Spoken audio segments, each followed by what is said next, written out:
Some of the most common things that I treat are either pinched nerves in the neck or in the low back, or what's called spinal stenosis, or pinching of a cluster of nerves in the low back. A couple of conditions in the neck. So if somebody has a pinched nerve in the neck, and generally with every condition I try to maximize the conservative care as much as possible.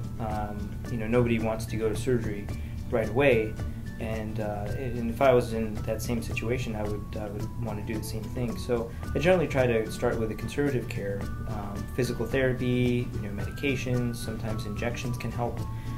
Once we exhaust conservative care, if somebody's just not getting better, or if the symptoms are getting worse, and I feel that surgery has a good chance of success, that's when we talk about doing surgery. So pinched nerves in the neck. In my training, I was fortunate enough to learn how to do a specialized procedure called an endoscopic decompression, which is going through a tube in the back of the neck and decompressing pinched nerves without doing a fusion. And there's only a few people in the country that can do this procedure, and I can do it through minimally invasive techniques. So people get back to normal function a lot sooner without the traditional side effects from fusion. The other things that we can do in the cervical spine or the neck is doing disc replacements. So people with herniated discs in the neck, instead of having a fusion, you can replace the disc.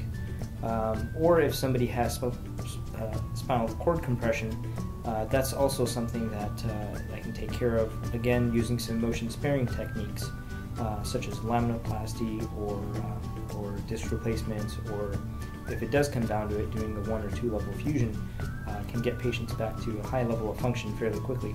The other things that I see in the office would be herniated discs in the lumbar spine or low back that are causing sciatica or those kind of symptoms. The other treatment options for lumbar disc herniations are injections and, again, some therapy. And if that doesn't work, then doing small, it's called a microdiscectomy, or removing that small piece of disc that's pushing on the nerve, can allow for good function post-operatively, as well as good relief of pain.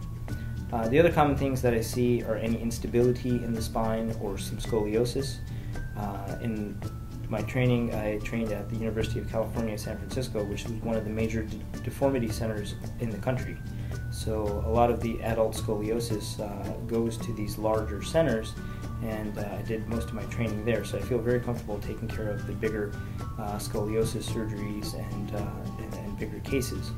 The other thing that we see commonly is what's called spondylolisthesis, or instability of the spine.